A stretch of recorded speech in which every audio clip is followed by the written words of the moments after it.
임차인 자격으로 배당을 받고 싶었던 거예요. 그렇죠. 근데 임차인으로 배당을 받으려면 들어가서 살아야 되는데 자기가 들어가서 살 수 없으니까 아는 동생한테 이제 공짜로 좀 들어가서 살아라 이렇게 얘기를 한 거예요. 그래서 공짜로 동생이 살고 있는데 이제 살면서 이혼을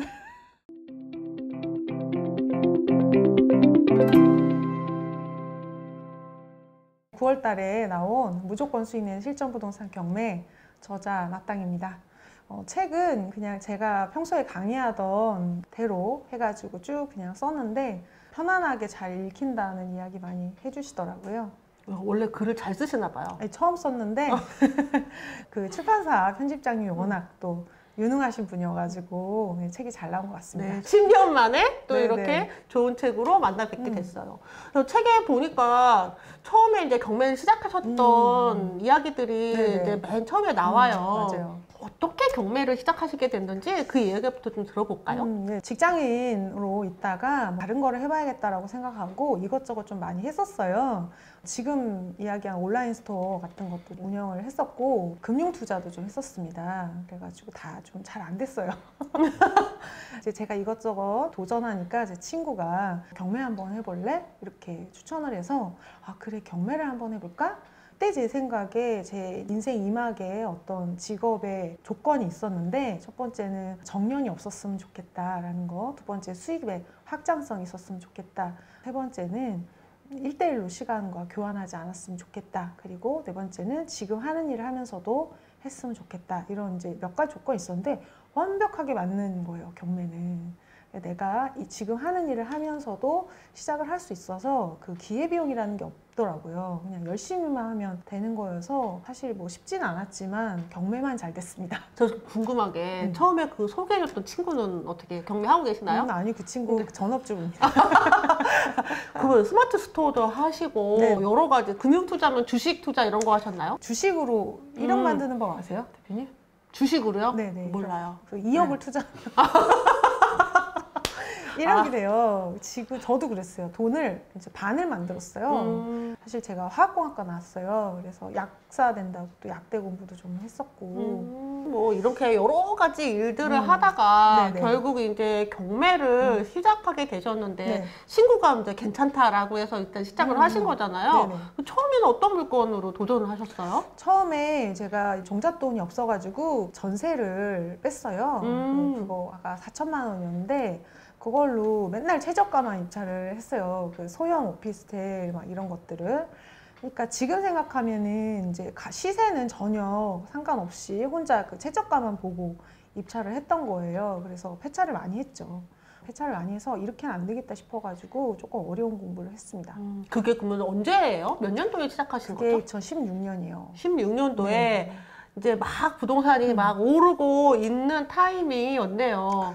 근데 그때는 오르고 있는 타이밍인지 몰랐어요. 그게 지나고 오니까 상승의 초입이었는데 저는 부동산 전혀 모르고 경매로 입문한 케이스라 부동산이 지금 하락인지 상승인지 뭔지도 모르고 그냥 그때 문득 친구가 경매 한번 해볼래 이렇게 해서 들어간 거라 뭐 천지분간도 못하고 경매를 했다라고 보여져요. 그러면 이제 첫 낙찰은 그리고 나서 얼마 만에 받으신 거예요? 한 1년 걸렸어요. 1년 동안 계속 최저가로 넣었는데 네네. 계속 이제 낙찰가는 오르고 그래서 그거 따라잡다가 결국은 첫 낙찰을 받으셨는데 첫 낙찰 물건은 어떤 물건이었어요? 첫 낙찰 물건이 유치권하고 토지 별도 등기하고 선순위 임차인 와. 1억 이제 인수되는 물건이었었어요. 대단하세요. 근데 권리 분석을 제대로 알고 있다 하더라도 계속 꾸준히 하는 분들도 이런 물건 걸러가면서 많이들 하시는데 유치권에 선순위 임차인에 토지 별도 등기에 잘 안 쓰는 단어들 막 줄줄이 있는 거를 처음 낙찰을 받으셨다는 네네. 게 아주 특별한 어떤 그런 마인드가 있지 않으셨을까 싶어요. 사실 저는 경매 공부를 좀 독학을 했는데 등기를 아주 자세하게 보고 좀 제대로 공부를 했어요. 설렁설렁 한 게 아니라 초보였지만 경매 낙찰 한 번을 못 받았지만 등기를 봤을 때 이 임차인이 실제 임차인이 아니고 채권자라는 게 눈에 보였거든요. 실제 채권자가 여기 들어가서 살지 않는 것 같다라는 그거를 등기상에서 이렇게 봤어요. 그래서 입찰을 좀 했고 좀 운 좋게 편안하게 마무리가 됐습니다. 그 임차인 어땠어요? 제가 등기를 봤을 때 그 임차인이 그때 토지랑 건물이랑 이제 등기부 기준되는 날짜가 다르더라고요. 그래서 봐서 이제 소설이 딱 그려지는 거야. 옛날 건물이랑 옛날 땅을 사가지고 신축을 했구나. 그러면서 건물에 촉탁 등기를 하면서 채권자들이 전입을 했구나라는 게 좀 보였었어요. 그 임차인은 사실은 거기 안 사셨거든요. 안 살고 전입만 했는데 다른 사람이 살고 있었어요. 그럼 그 사람은 순순히 좀 나가든가요? 순순히 안 나가서 형사고소까지 했습니다. 아이고, 그랬구나. 그래서 어떻게 해결하셨어요? 초보신데. 이분이 이제 돈을 빌려줬는데 돈을 못 받으니까 경매로 넘어갈 것 같아서 이제 전입을 해서 임차인 자격으로 배당을 받고 싶었던 거예요. 그렇죠. 근데 임차인으로 배당을 받으려면 들어가서 살아야 되는데 자기가 들어가서 살 수 없으니까 아는 동생한테 이제 공짜로 좀 들어가서 살아라 이렇게 얘기를 한 거예요. 그래서 공짜로 동생이 살고 있는데 이제 살면서 이혼을 또 살면서 또 이혼을 했어. 이혼을 해서 동생은 나오고 모르는 남자가 들어가서 근데 외간 남자가 거기서 있는 거네요. 네, 그러니까 실제로는 지금 전입돼 있는 이 임차인하고 실제 점유자는 전혀 모르는 사이였었어요. 결국은 임차인이라고 볼 수 없기 때문에 이 사람은 점유자로서 배당 받을 수 있는 그런 권리가 전혀 없는 사람이었는데 그걸 그냥 등기부 등본만 보고 아신 거네요? 전입돼 있는 임차인이 다른 데서 살고 있을 거라는 그 심증은 있었어요. 왜냐면 가압류 주소가 다른 데였거든요. 굉장히 탁월하게 권리 분석을 한 것도 있지만 사실 되게 용기 있으신 것 같아요. 혹시 아니면 어떡하시려고 했어요? 법무법인에다가 의뢰를 해가지고 다 조사를 끝난 상태로 입찰했어요. 수강생분들, 일반인들은 위장임차인 굉장히 좀 쉽게 생각을 하시는데 소송을 해보면 위장임차인이 가장 까다롭거든요. 맞아요. 제일 어려운 게 위장임차인. 그래서 이 사람이 선순위임차인 깨기 막 이렇게 얘기하는 거 정말 고수의 영역이거든요. 맞아요. 그러니 이제 왕초보이셨는데 처음부터 위장임차인으로 보이는 선순위임차인 물건을 하신 거는 정말 따라잡기 힘든 범접할 수 없는 그런 시작이었던 것 같아요. 할수록 배울 게 더 많다는 생각이 들고 이 경매가 뭐 아파트 경매만 있는 건 아니잖아요. 맞아요. 수익이 가장 낮은 단계가 이제 아파트 경매라고 생각이 되고 계속 배우면서 하고 있습니다. 그럼 지금까지 7년 동안의 물건은 뭐 어느 정도나 어떤 종류의 물건들도 하셨고 좀 얘기해 줄 수 있는 그런 기억에 남는 물건들은 뭐가 있을까요? 저는 좀 일반 물건은 해본 적이 없고 조금 까다롭거나 수익이 한눈에 좀 보기 힘든 물건들을 좀 했었어요. 뭐 유치권 물건도 좀 했었고 대지권 미등기, 위장임차인도 여러 개 좀 해봤고요. 그다음에 재개발 경매 뭐 이런 것도 좀 해봤습니다. 재밌네요. 유치권은 명도하실 때 직접 하세요? 저희는 이제 법무법인에서 명도를 하기 때문에 맡깁니다. 명도를 그냥 의뢰를 해서 미리 이제 그 전에 플랜은 다 짜 있겠죠? 네네. 어느 정도 합의를 미리 보고 들어가는 경우도 있잖아요. 네네. 그렇죠. 그 경우에는 유치권이라고는 하는데 실제로 임차인이 있었기 때문에 점유가 이중으로는 인정이 되지 않잖아요. 유치권자 따로 있고 임차인이 따로 있는데 제가 그래서 조사를 하러 갔어요. 그때 임차인 할머니가 유치권자랑 같이 살고 있다는 거예요. 유치권자랑 같이 살고 산다고 해야 되죠. 그러니까 왜냐면 이제 유치권 점유를 해야 되는데 자기가 점유하는데 유치권자가 점유한다고 할 수 있고 자기도 임차인이고 이렇게 하니까 같이 산다고 하시더라고요. 그러니까 이게 소유자, 유치권자, 임차인 다 아는 사이여가지고 이제 낙찰자한테 뜯어내자 이렇게 해가지고 악당을 좀 한 것 같아요. 근데 이중 점유는 인정되지 않거든요. 그래가지고 그냥 나가셨습니다. 그럼 그런 거는 소송으로 해결을 하나요? 아니요. 잘 설명을 해서? 네네. 인도명령으로 했고 그때 막 경매도 취하시키려고 하고 그래서 거기 개인 채권자 채권을 사가지고 또 이중 경매 넣고 막 그랬었어요. 사실 근데 그런데 시간이 얼마나 드는지 좀 궁금해요. 그거는 그렇게 오래 걸리지 않았거든요. 근데 경매를 막 취하시키려고 하는 움직임도 있고 해서 등기에 있는 채권자 중에 한 명을 섭외를 해가지고 개인 채권자? 네, 개인 채권자 채권 사서 그것도 한 500만 원 정도 수익을 봤어요.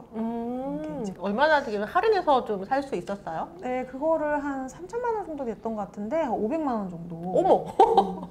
그러니까 이제 완전 멘탈 털리신 거예요, 이분은. 이제 나는 됐다. 이제 막 질린 거예요. 그분도 이해관계인이었을 거 아니에요? 네네, 그쵸. 이제 돈 빌려주고 뭐 한 건데 경매로 매각돼서 받기까지 음. 이제 지긋지긋하니까는 막 빨리 팔고 그냥 신경 안 쓰고 싶어 하시더라고요. 그렇죠. 그럴 수 있어요. 음. 그래서 빨리 여기서 그냥 끝내고 나 돈 500이라도 받고 그냥 털겠다라는 그분 마음을 딱 집어내셨네요. 되게 재밌네요. 개인 채권. 내가 낙찰받은 물건의 개인 채권자의 채권을 샀다? 엄청 재밌는데요? 네네. 500에 산 건 아니고 500만 원의 수익을 본 거예요. 500만 원의 수익. 또 재밌는 물건, 대지권 미등기 물건은 어떻게 해결을 하나요? 지금 그거는 해결하고 있어요. 아, 지금 진행 중인 물건이에요? 네, 진행 중에 있습니다. 낙찰을 받았는데 진행하고 있어요. 1심은 이겼습니다. 그건 소송을 하고 있어요. 1심을 이겼다. 그러면 네. 또 다시 항고가 들어온 건가요? 네, 들어왔습니다. 그러면은 또 2심 가고 그래서 뭐 3심까지 간 적도 있나요? 저는 30까지 간 적은 없고 네. 지금 2심 하고 있는데 이제 조정이 한번 들어왔었어요. 그래서 돈 주고라도 마무리를 할까 했었는데 그쪽에서 까가지고 지금 다시 하고 있습니다. 그럼 그쪽에서도 이제 법무법인 해서 같이 뭐 개인이 아니라 거기는 대형 건설사니까 엄청 큰 데랑 하고 있습니다. 결과가 언제 나올까 궁금하네요.